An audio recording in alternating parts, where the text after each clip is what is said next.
Hi again, everyone. I'm Olliemathews. This is Societal Narcissism.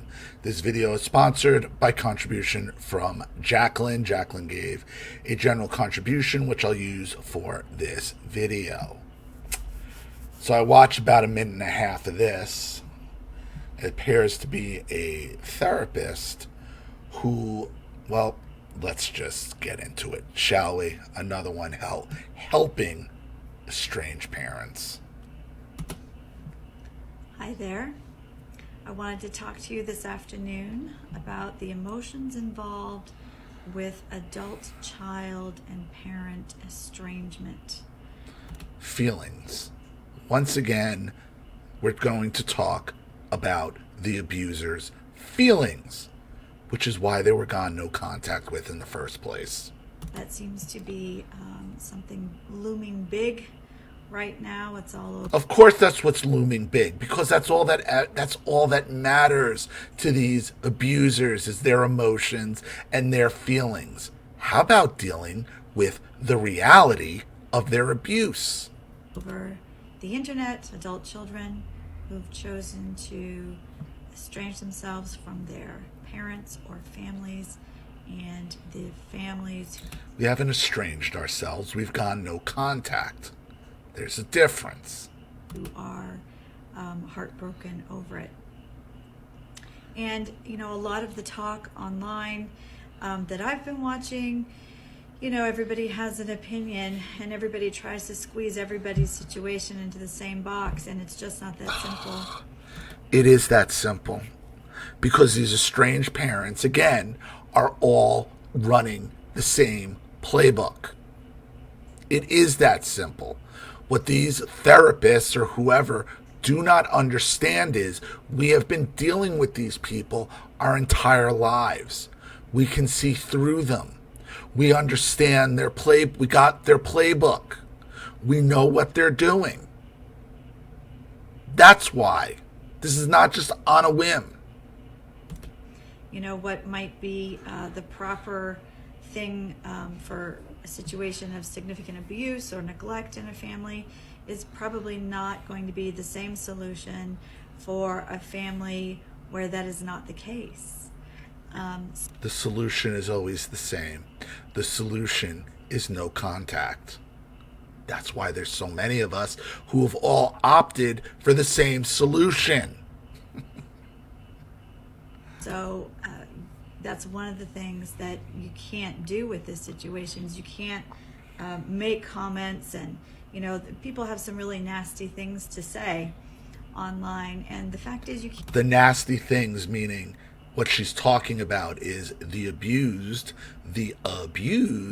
calling out like, no, we can spot an abuser from a mile away.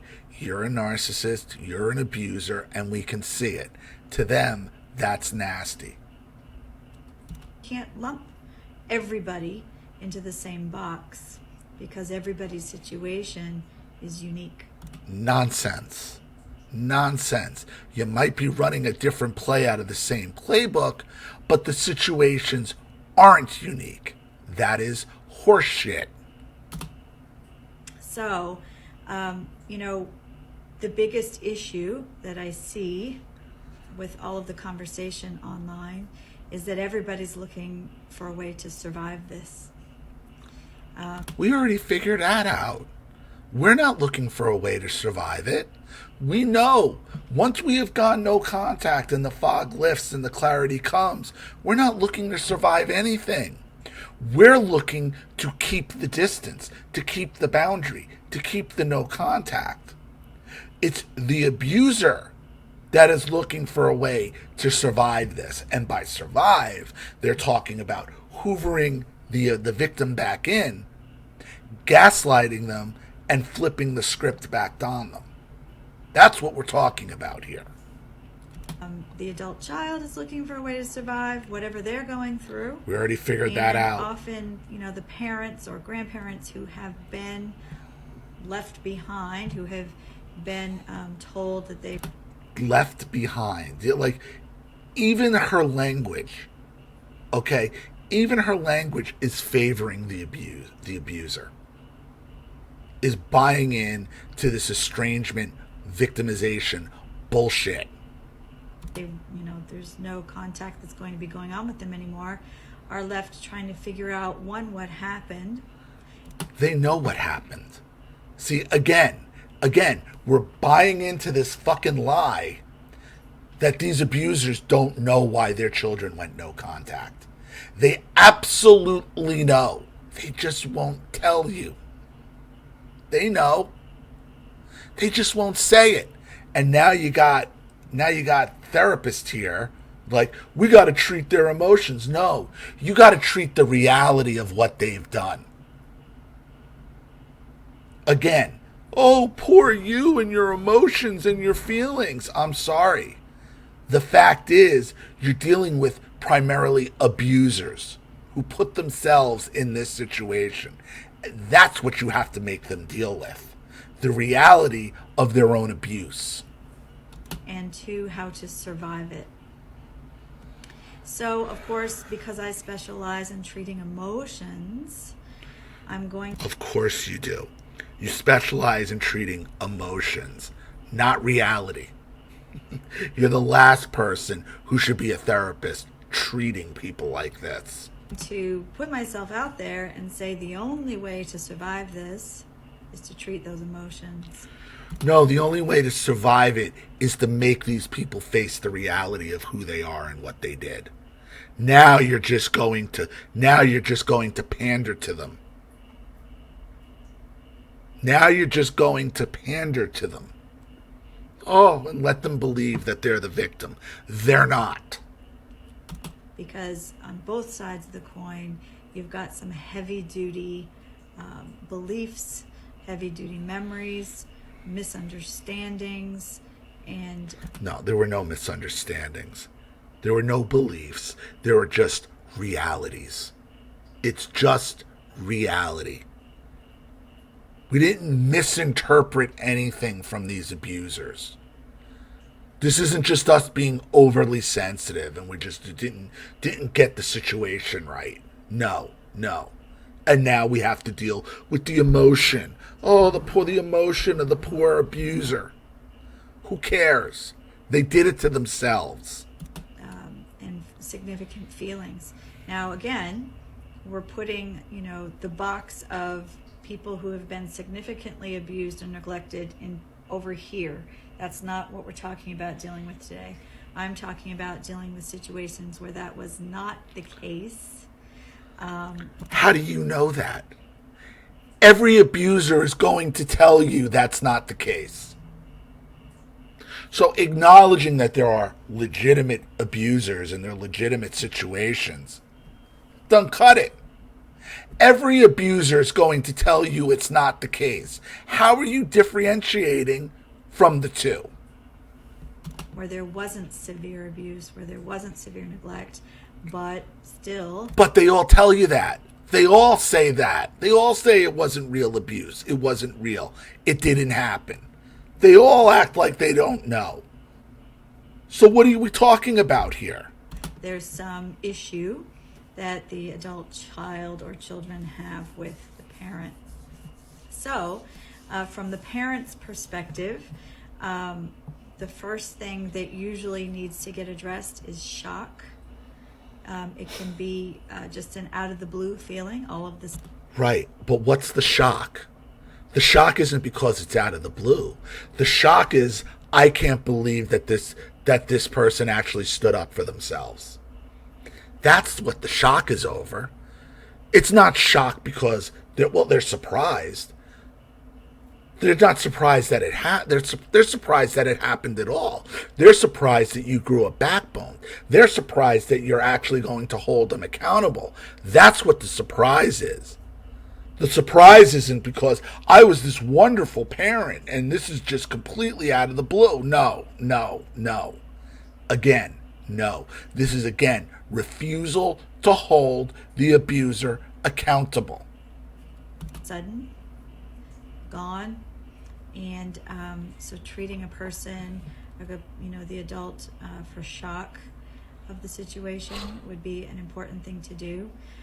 There's the belief, that comes with that. Again, it's all about them. It's all about them. Which is why they were gone no contact with in the first place. But you go ahead and you deal with their emotions and their feelings. Because that's what's been going on for decades anyway. Well, there must be something I can do. What do I need to do? I'll do anything. What do I need to do? Do I need to apologize? Do I need to do this? Do I need to do that? And so that belief that you need to quickly do something, or that there's something that you can do, needs to get treated, because often that's not the case. Often, no matter what you do, they are going to continue on their course, and it doesn't really matter. Exactly. Because we are at the point where we're done. We see through it. We know what's going on. You can't trick us. We got the playbook. We know it's all an act. It's all a gaslight meant to hoover us back in.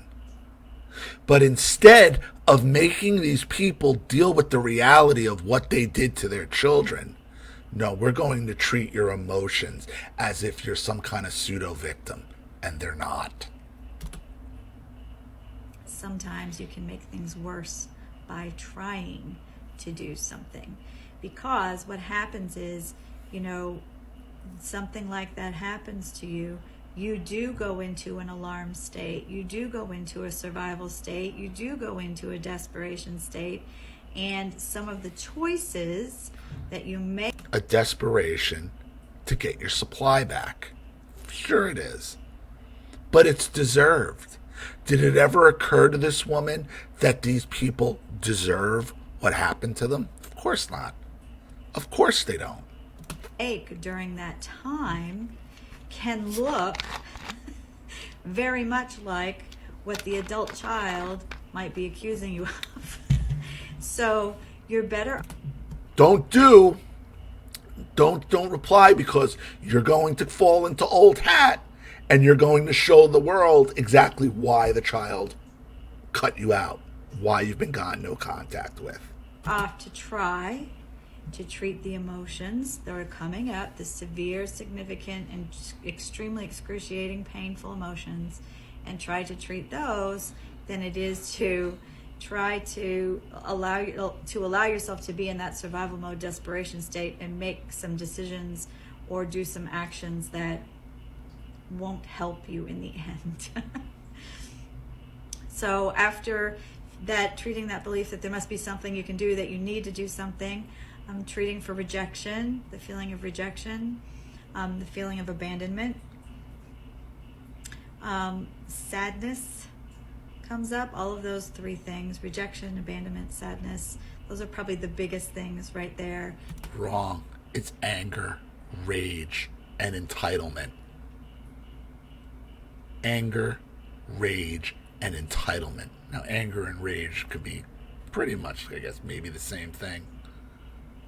Maybe embarrassment, rage, embarrassment, entitlement. Maybe that's a little bit better, what they have to deal with, because that's what most of them are on here talking about. In the beginning there, they'll come up and rear their heads again, but in the beginning, those are significant to you. And then worry that, is there something wrong with my child, or is there something, what's happening in my child's brain? Not is there something wrong with me? Is there something wrong with them? Which is how we were being raised the entire time. Anyway, and again, why they've been gone no contact with. All she's doing is helping these people make excuses for their abuse. That's all this person is doing. She don't know. She don't have a freaking clue. That is causing this, and then worrying about that. The worry about, oh no, are they depressed? Oh no, what's happened? That kind of worry about the child needs to be treated. If there was ever any legitimate worry about the child, they wouldn't be in this situation in the first place. And the belief that they hate you. So I believe my child hates me.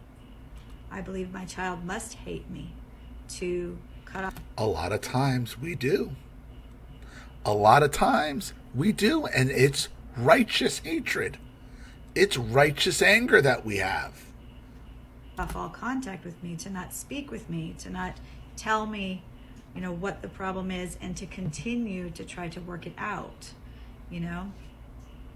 That's a big one. I believe my child hates me. Most of the time, the child doesn't hate you. They just don't know what to do with you. But why? First of all, I disagree. Most of the time we do hate them. But why don't we know what to do with them? Why? Again, why? Because they've been abusive. Because they've been selfish. Because they've been entitled. They've been verbally abusive, physically abusive, mentally abusive, sexually abusive, neglectful. None of these things that this therapist will talk about. Because she wants to deal with the abuser's emotions instead of the abuser's actions. And so let's just keep going, and then we'll get to the rest of it at the end. We have the belief that if I just say the right thing, or if I just do the right thing, if I can just say this, or if I can just, explain the problem or explain my experience about what you're talking about in the perfect way, it's the perfect way to explain the situation, then they will understand my perspective, and then we will be able to work through it. Translation, the perfect way to gaslight. Because whatever they're going to say is not the truth. It's a gaslight. It's a hoovering technique. It's a means of to gain control. You need to treat that emotion, because in these situations you can explain it 47 ways to purple, and it's not gonna make any difference. Why? Because you're dealing with sociopaths, and this is what she doesn't understand. It's not going to make any difference because that abuser thinks they're entitled. They want what they want, and they want their supply back, and they will do anything and say anything to get it. Whatsoever right now. Let's see. Sometimes we'll go through in our minds all of the woulda, shoulda, couldas. In our head, we start really examining how we raised our kids, and what happened, what exactly did I do that was so gosh darn awful, and maybe I should have done this, and maybe if I would have done that, or maybe if I could have done that, things would be different. They know. They always know. They just act like they don't. And you need to treat all of those things on an emotional level, because you will drive yourself crazy trying to work out how you fell short of a perfect mark. And again, this isn't about perfection. Never was. Nobody expected perfection.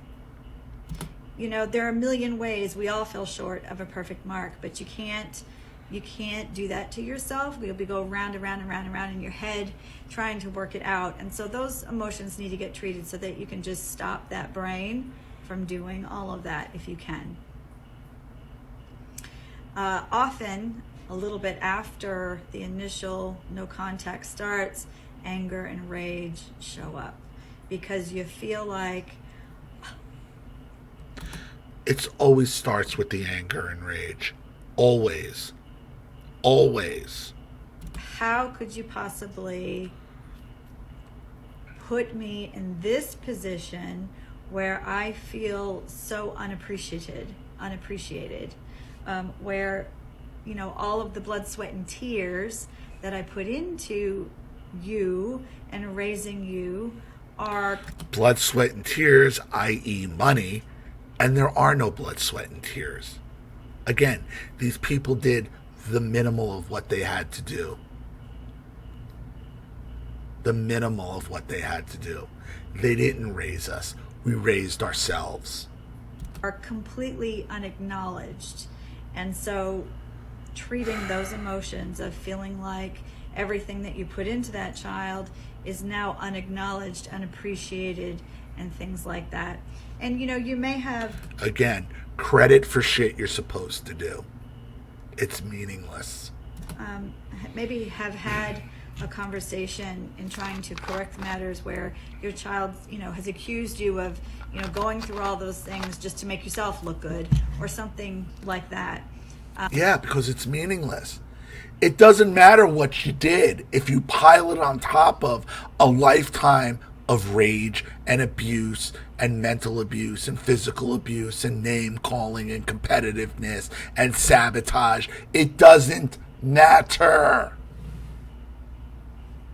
It doesn't matter. Then you'll need to treat that too. Anything hurtful that your child has said to you in trying to, figure this whole thing out, you're going to want to treat those things because they can make you behave a certain way going forward, and you would like to try to get them balanced so that you can be in a more neutral place. Again, no inward reflection of, are the accusations true? And again, no specific accusations labeled here. None.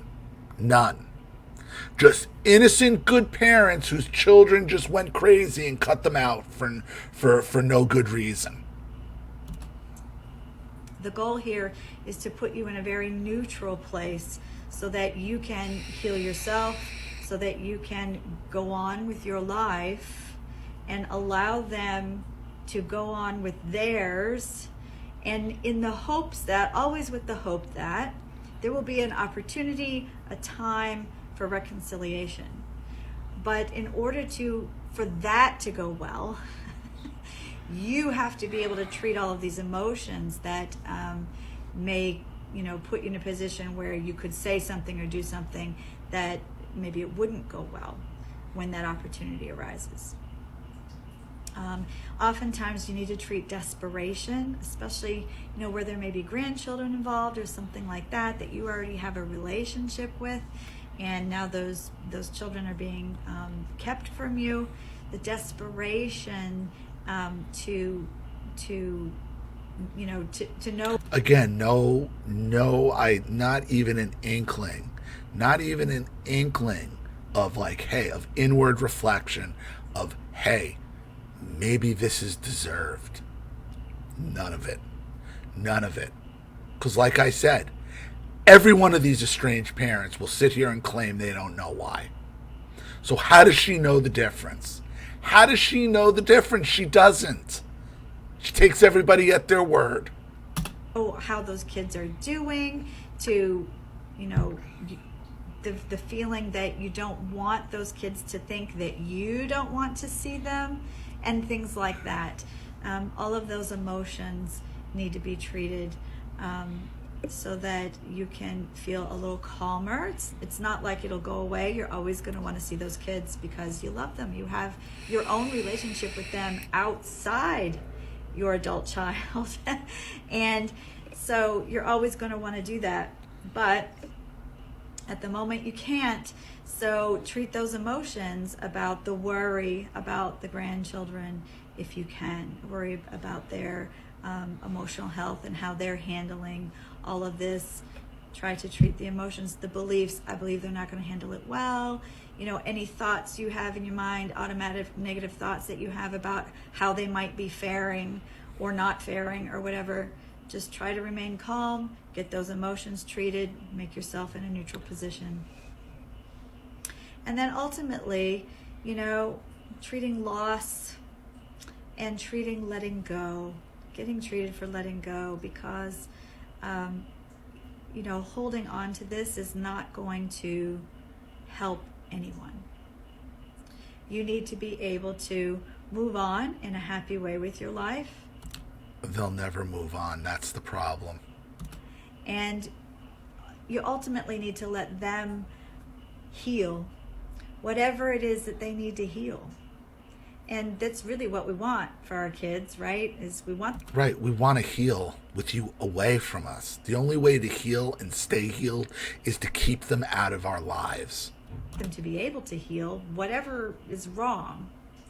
And so treating letting go, allowing them to do that is going to be a good idea. And then, treating some of the beliefs you have about your future. Oftentimes we come up with catastrophic beliefs about our future as parents. I'm afraid I'll never be able to see my grandchild again. I'm afraid I'll never be able to talk to my child again. I'm afraid, their spouse is fueling this fire. I'm afraid, that all of the things you're afraid you'll never get to do. I. Not I did. Never I did. Always I feel. That you had in mind as part of your life in, your over 50 years or whatever. Treat all of those beliefs that you'll never have that, because one, you don't know that. You don't know that. That's something that you hope will come back into your life. You don't know for sure that it's not going to be there, so don't dwell on it. You've got a 50-50 chance here. So dwell on the positive. Envision yourself seeing your grandchildren again. Envision yourself having a lovely relationship with your child. But don't envision yourself actually being honest about what the past was, about what you did. Again, no talk whatsoever that this is actually justified. Just assume that all of us who have gone no contact, there's something wrong with us. And envision yourself having all of those lovely things, and then be willing to do the work as it arises to be able to have that. So when the opportunity comes along that you may be able to have a reconciliation, that you are coming at this from a neutral place. You're not going to allow yourself to be walked on, but you're. Here's what they don't understand. Okay?